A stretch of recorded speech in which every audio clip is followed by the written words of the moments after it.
नमस्कार दोस्तों, जय माता दी। आज मैं आपको अधिक मास में नित्य नियम से सुनी जाने वाली गाय माता की कहानी सुनाने जा रही हूँ, जिसे सुनने से पुरुषोत्तम भगवान की असीम कृपा आपको प्राप्त होगी। तो प्रेम से बोलिए पुरुषोत्तम भगवान की जय। एक सेठ सेठानी रहते थे। सेठ बहुत पैसे वाले थे। पूरे गांव में उनकी बहुत इज्जत थी। लेकिन सेठ सेठानी को कोई औलाद का सुख नहीं मिला। शादी के 30 वर्ष बीत चुके थे। उनके धन का कोई उत्तराधिकारी नहीं था। सेठानी ने एक बार सोचा कि हमारे पास इतना धन दौलत है, लेकिन कोई उत्तराधिकारी नहीं। हमारे मरने के बाद यह सारा धन बेकार है। यह धन हमारे किस काम के। एक दिन सेठानी ने सेठ से कहा कि आप एक गाय ला दीजिए, मैं गाय की सेवा करूंगी ताकि हमारा अगला जन्म सुधर सके। पूरा समय घर में अकेली रहती हूँ, मेरा मन नहीं लगता। सेठ जी ने हामी भर दी, लेकिन कई दिन निकल गए। सेठ जी गाय लेकर नहीं आए। एक दिन सेठानी गांव के सुनार के पास गई और एक चांदी की गाय बनवाई। साथ ही गाय के लिए सोने के जेवर बनवाए। पाँव में पायल, गले में घंटी, गले का हार बनवाई। गाय के लिए कपड़े भी बनवाई। अब सेठानी गाय की पूजा पाठ करने लगी। रोज गाय की पूजा करती, कथा कहानी कहती, हलवा पूरी खीर बनाती, भोग लगाती। फिर उन भोजन को बाहर के आने जाने वाले गायों को खिलाती। अब सेठानी का समय बहुत अच्छे से गुजरने लगा। पूजा पाठ करते करते 1 साल बीत गया। एक दिन सेठानी ने सेठ जी से कहा कि मुझे गाय माता की उद्यापन करवाना है। आप किसी योग्य ब्राह्मण को खाना खाने के लिए बोलकर आइए।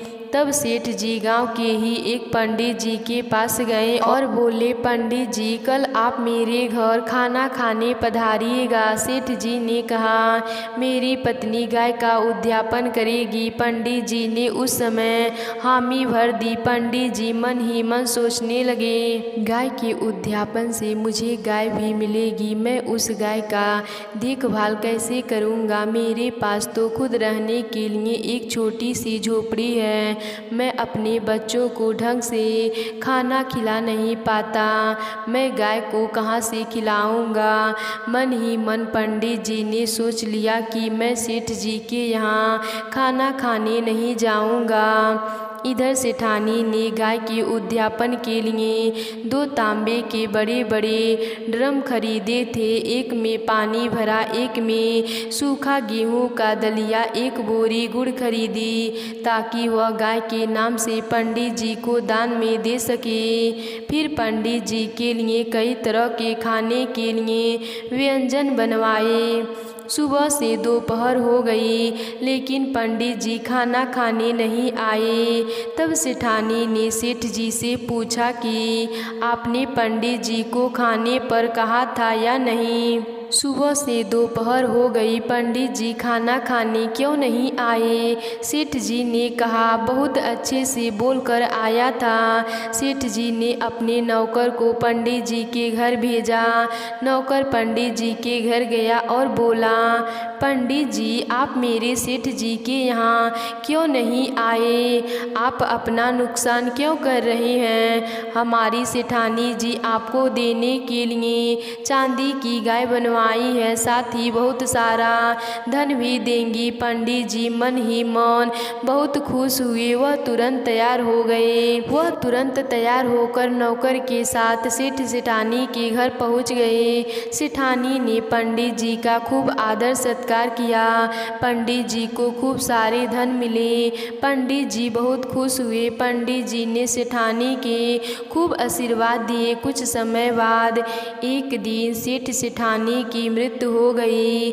जब यम मार्ग में बहती नदी आई तो सेठानी ने आंखें बंद करके गाय माता का ध्यान किया। उसी समय उनके सामने गाय माता आ गईं।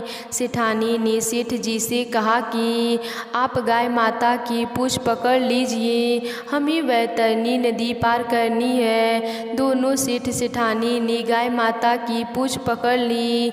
दोनों बड़े आराम से वैतरणी नदी पार कर ली। नदी पार करने के बाद सेठ जी ने अपनी पत्नी से कहा, अरे सेठानी, यह चमत्कार कैसे हुआ?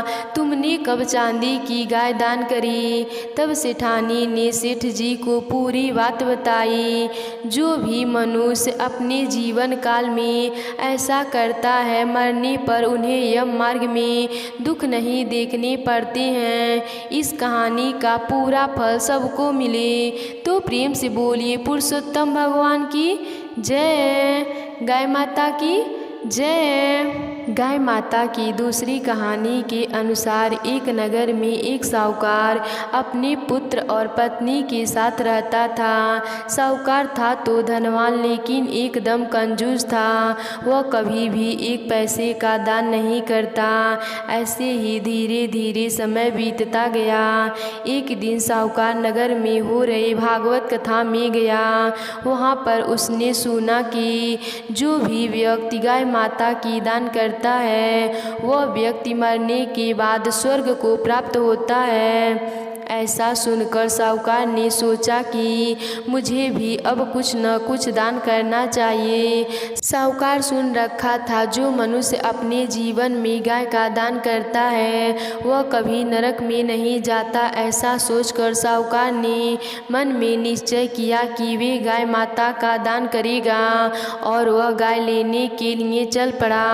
वह एक गौचर के पास पहुंचा और उससे बोला, मुझे गाय दान करने के लिए एक गाय खरीदनी है। गौचर ने साहूकार को बहुत सी सुंदर सुंदर गायें दिखाई, लेकिन गाय की मोल भाव को लेकर सौदा न हो सका। साहूकार को वह गाय बहुत महंगी लगी। साहूकार जब वहां से लौटने लगा तब उसकी नज़र एक बहुत कमजोर गाय पर पड़ी। उसने गौचर से कहा, मुझे यह गाय दे दो। जब गौचर ने साहूकार को उस गाय का मूल्य बताया तो वह उसमें से भी मोल भाव करने लगा और आखिर में गाय को लिए बिना ही लौट गया। समय बीतता गया और एक दिन साहूकार बीमार पड़ गया। उसे ऐसा लगने लगा कि उसका अंतिम समय पास आ गया है। उसने अपने पुत्र को बुलाया और अपनी इच्छा उसे बताते हुए कहा कि वह गाय का दान करना चाहता है। साथ ही अपने बेटे को उस गौचर का पता भी बताया जहाँ पर उसने वह कमज़ोर व दुर्बल गाय मिल जाएगी। अपने पिता से वह गोचर का पता जानकर वहाँ पहुँचा। अब तक वह गाय और भी कमज़ोर हो चुकी थी, लेकिन वह उसे लेकर आया और अपने पिता के हाथों गाय दान करवाई। गाय का दान करने के बाद साहूकार ने अपने बेटे से गाय का मूल्य पूछा तो उसने सही सही बता दिया। अब दाम सुनते ही साहूकार को सदमा लग गया और वह मृत्यु को प्राप्त हो गया। साहूकार की मृत्यु के कुछ देर बाद उस गाय की भी मृत्यु हो गई। यमराज के दूत साहूकार को लेकर यमदेव के पास पहुँचे।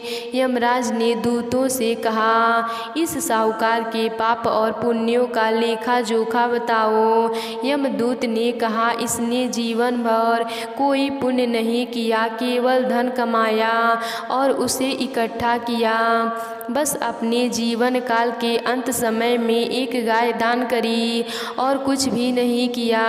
ऐसा सुन यमदेव बोले, पहले इसे नरक में डालो और जब इसके पापों का प्रायश्चित हो जाए तो इसे कुछ समय का स्वर्ग दो। यमदेव की बात सुनकर साहूकार बोला, मैं पहले स्वर्ग देखना चाहता हूँ और फिर बाद में मैं नरक जाऊँगा। यमदेव ने कहा, ऐसा नहीं हो सकता, यह यमलोक के नियमों के विरुद्ध है। अभी यह बातें चल ही रही थी कि यमदूत उस गाय को लेकर आए जिसका दान साहूकार ने किया था। साहूकार को देखकर गाय बोली, हे यजमान, मैं तुम्हारे अंत समय में किए गए दान की पुण्य हूँ। बोलिए, मैं क्या सेवा कर सकती हूँ। गाय की बात सुनकर साहूकार की साहस आ गई। वह सारी बातें गाय के सामने रख दी। गाय ने यमदेव से कहा कि पहले साहूकार को स्वर्ग जाने दिया जाए, लेकिन जब यमदेव नहीं माने तो गाय माता ने अपने तीखे सींगों को लेकर यमदेव की तरफ दौड़ी। ऐसा होते देख यमदेव ब्रह्मलोक की ओर भागे। जाकर ब्रह्मा जी को सारी बात बताई। इतने में ही साहूकार और गाय माता भी ब्रह्मलोक में पहुंच गए। ब्रह्मा जी ने भी साहूकार से कहा, यह नियमों के अनुसार पहले तुम्हें नरक में ही जाना होगा। साहूकार कुछ बोलता इससे पहले गाय माता ब्रह्मा जी की ओर भागी। गाय माता को अपनी ओर आते देख ब्रह्मा जी यमदेव वैकुंठ लोक की ओर चल पड़े और जाकर सारी बात विष्णु जी को बताई। विष्णु जी ने भी साहूकार को समझाया, लेकिन वह नहीं माना। साहूकार ने फिर गाय माता की सहायता मांगी। गाय माता जब विष्णु जी की तरफ लपकी तो वह भी कैलाश पर्वत पर भगवान शिव जी के पास पहुँचे। जाकर भगवान शिव जी को बताया कि यह प्राणी अपने थोड़े से पुण्यों के बदले स्वर्ग चाहता है, जबकि नियमों के अनुसार पहले मनुष्य को बुरे कर्मों का फल भोगना पड़ता है। अब वहाँ यमदेव के साथ तीनों देव ब्रह्मा विष्णु महेश भी उपस्थित थे और गाय का समय समाप्त हो चुका था। वह साहूकार को छोड़कर चली गई। साहूकार अब बिल्कुल असहाय था। महादेव ने भी उसे वही कहा जो अब तक सब कहते आ रहे थे। साहूकार ने कुछ सोचा और फिर तीनों देव ब्रह्मा विष्णु महेश जी को प्रणाम किया और कहा, प्रभु, भले ही मैंने जीवन भर दान पुण्य का कोई कार्य नहीं किया, लेकिन अंत समय में किए गए मेरे थोड़े से पुण्य के प्रभाव ने मुझे आप तीनों देवों के दर्शन करा दिए। मैंने अपने जीवन काल में ऐसा सुना था कि जो साक्षात प्राण ब्रह्मा विष्णु महेश का दर्शन कर लेता है वह उसके सारे पाप नष्ट हो जाते हैं और वह स्वर्ग का अधिकारी होता है। साहूकार के मुख से यह शब्द सुनकर तीनों देव मंद मंद मुस्कुराने लगे और उन्होंने यमदेव से कहा, यह तो इसने सत्य कहा। इसके किए गए थोड़े से पुण्य के प्रभाव ने इसके सब पापों का नाश कर दिया है, अतः इसे स्वर्ग का वास दिया जाए। ऐसा कहकर तीनों देव अपने अपने लोक को चले गए और साहूकार स्वर्ग चला गया। तो प्रेम से बोलिए गाय माता की जय, पुरुषोत्तम भगवान की जय।